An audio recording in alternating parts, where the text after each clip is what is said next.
Hello crime fighters, I'm Ray the DA and this is Straight Talk. We've been doing a lot of straight talks lately, but there's a lot to talk about in the crime fighting front. I'm going to call this one the Crime Fighters Update. Last night I went to a post-election event.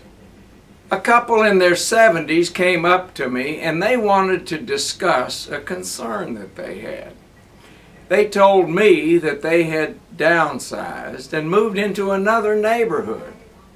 Since then, they said their new neighborhood had experienced a number of car break-ins, burglaries, and other crimes. They both said that they were now afraid to walk in this new neighborhood. Now, they said that the police were very quick to respond and were concerned about these crimes as well. They learned from the police that in most of these cases which occurred, that the police's hands were tied as well.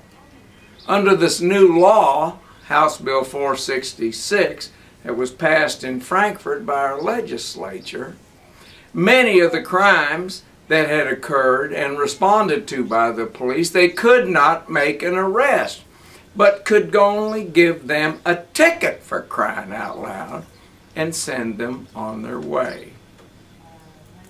Then I told this concerned couple about another problem in our community.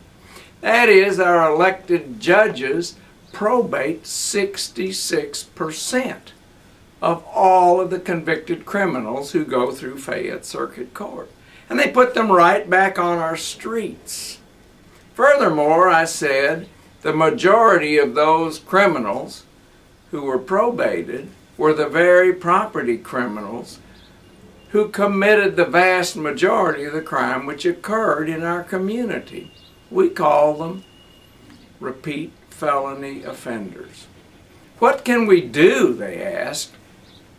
And I said, do you know who your state representative and state senator is? And like most people, they said, no, they didn't know. I told them what they can do is find out the names of their representatives and senators, contact them, tell them your concerns, and ask what they intend to do about those concerns. And they both agreed that that was something that they needed to do as good citizens.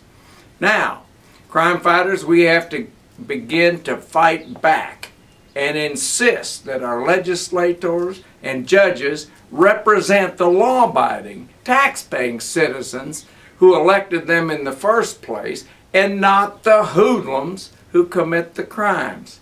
Step 1. Learn the names of your state representatives and senators. Step 2. Call them. Express your concern about the criminal-friendly laws they've been passing. Step 3. Then vote for people who will pass laws which hold these criminals responsible for their crimes and by throwing their butts in prison. I'm Ray the DA, and this is Straight Damn Talk.